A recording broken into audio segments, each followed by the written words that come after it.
বিসমিল্লাহির রহমানির রহিম। আসসালামু আলাইকুম, কেমন আছেন সবাই?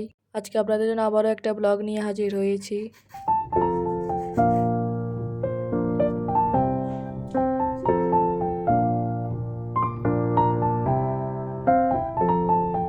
তো এখানে আম্মু কুয়েতে সাগরের মাছে হলুদ, মরিচ, লবণ আর কর্নফ্লাওয়ার দিয়ে মেখে নিচ্ছে।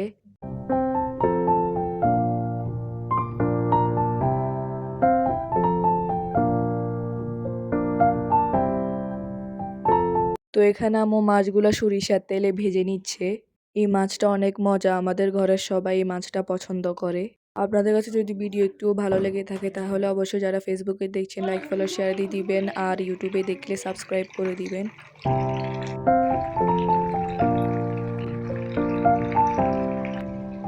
তো এখানে ভেন্ডিও আছে।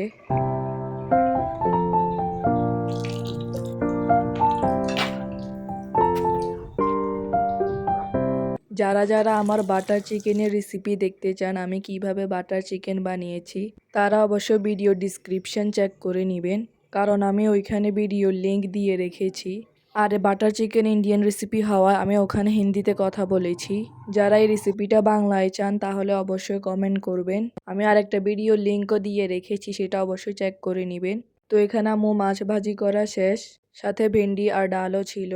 তো মাছে কর্নফ্লাওয়ার দেওয়াতে মাছটা অনেক ক্রিস্পি হয়েছিল, সেই জন্য আমরা দুপুরে মাছের মশলা করার আগে খেয়ে নিয়েছিলাম।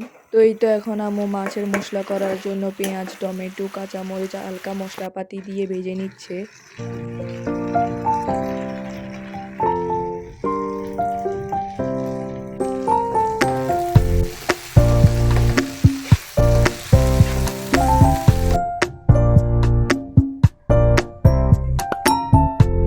তো এই তো এখন মশলাটার মধ্যে আম্মু মাছগুলাও দিয়ে দিল।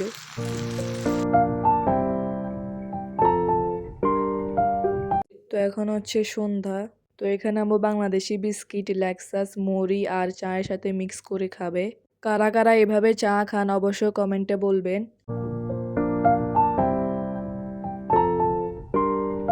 এই বাইটটা আপনাদের জন্যে। তো এখন খাবো হচ্ছে তরমুজ।